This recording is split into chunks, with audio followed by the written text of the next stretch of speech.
Tu seras viril mon kid, tu tiendras dans tes mains l'héritage iconique d'Apollon. Et comme tous les garçons, tu courras de ballon en champion et deviendras mon petit héros historique. Virilité abusive, virilité abusive. Tu seras viril mon kid, je veux voir ton teint pâle se noircir de bagarre et forger ton mental pour qu'aucune de ces dames... Bonjour Élise. Bonjour Xavier. Alors ce garçon s'appelle Eddie De Pretto, c'est un musicien à part dans le paysage du rap français. Ah mais complètement à part. Alors on va pas faire des généralités abusives, mais c'est vrai que le rap véhicule quand même souvent des codes qui ont tendance à glorifier la masculinité. Or là avec Eddie De Pretto, on est complètement à l'opposé du spectre. Vous l'avez entendu sur cette chanson qui s'appelle Kid. Lui, il revendique au contraire le droit d'être un garçon sensible. Et d'ailleurs, il le dit lui-même, cette chanson, elle est inspirée de sa propre expérience. Parce que quand il était gamin, son papa lui disait « Bon, tu pleures pas et tu joues au ballon », alors que lui, il avait juste envie de pleurer et de jouer à la poupée. Donc c'est une sorte de Billy Elliot du rap, si vous voulez. D'ailleurs, il fait pas mystère de son homosexualité et ça aussi, ça détonne dans ce milieu. Donc il s'appelle Eddie De Pretto. Et c'est vraiment une voix extrêmement singulière qui est en train de s'élever dans la chanson française en ce moment. Le mini-album sort ce week-end et il a été façonné avec le producteur de Booba et de PNL. Un garçon à suivre, assurément. Alors on va parler cinéma, Élise, avec le nouveau film, le dernier film de Laurent Cantet qui sort mercredi sur les écrans français. Oui, il s'appelle L'Atelier. Et pour résumer très rapidement, on pourrait dire que c'est une forme de radioscopie d'une jeunesse privée de perspective. Alors ça se passe à La Ciotat. Marina Foïs y incarne une célèbre romancière parisienne qui est chargée d'animer le temps d'un été un atelier d'écriture avec des jeunes en insertion. Et petit à petit, elle va être intriguée par un des participants qui se détache du reste du groupe. Alors ça commence un peu comme un grand film sociologique et puis ça va basculer dans le film noir avec un vrai beau suspense qui tranche avec les paysages sublimes et ensoleillés des Calanques. C'est le 8e film de Laurent Cantet. Vous vous en souvenez, il avait eu la Palme d'Or pour son film Entre les murs en 2008.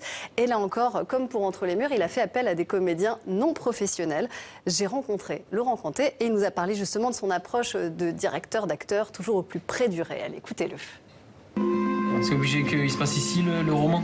L'intérêt de cet atelier, c'est un peu de vous permettre d'écrire sur votre ville, sur votre environnement immédiat. Un roman, c'est une fiction. On va pas écrire en s'enfermant sur nous-mêmes ou en se regardant dans une glace, c'est con. Je considère toujours que mon scénario est une hypothèse, que ce que je fais dire à mes personnages est une proposition. Et que, par contre, j'ai besoin de vérifier ces hypothèses avec des gens dont la vie se rapproche un peu plus de celle que je raconte que la mienne.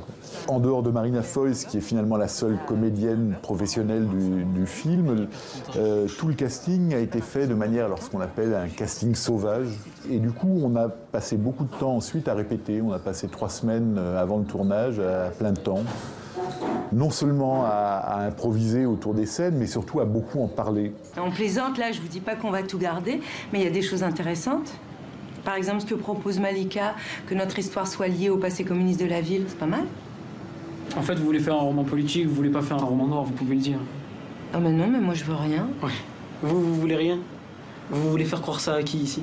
C'est très clair que je suis le chef d'orchestre, mais que par contre, j'ai besoin de leur avis, j'ai besoin de leur implication dans cette histoire pour que l'histoire s'incarne réellement.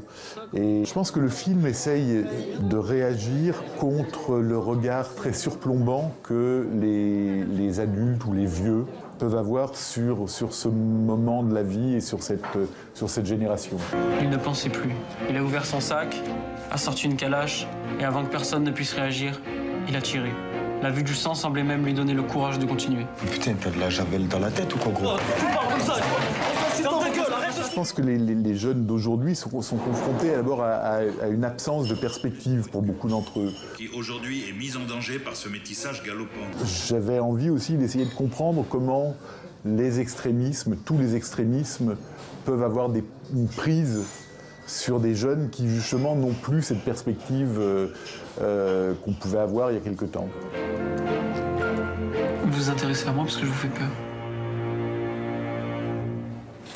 Le film sort donc ce mercredi et l'une de ses grandes qualités, c'est vraiment la finesse et la complexité psychologique des personnages. D'ailleurs, pour info, le co-scénariste de Laurent Cantet n'est autre que Robin Campillo, qui est le réalisateur de 120 battements par minute, le film qui va représenter la France aux Oscars.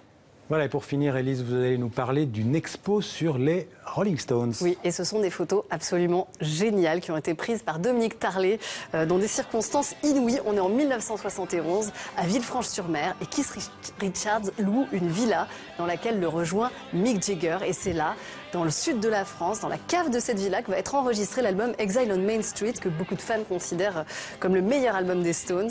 Le photographe Dominique Tarlet habitait avec eux pendant toute cette période et il a donc capturé ces moments de vie quotidienne uniques des plus grandes rockstars de la planète. L'expo est à voir jusqu'au 29 octobre à la Galerie de l'Instant à Paris. De quoi patienter avant une série de concerts parisiens qui donneront les Rolling Stones le 19, le 22 et le 25 octobre prochain. Merci Élise.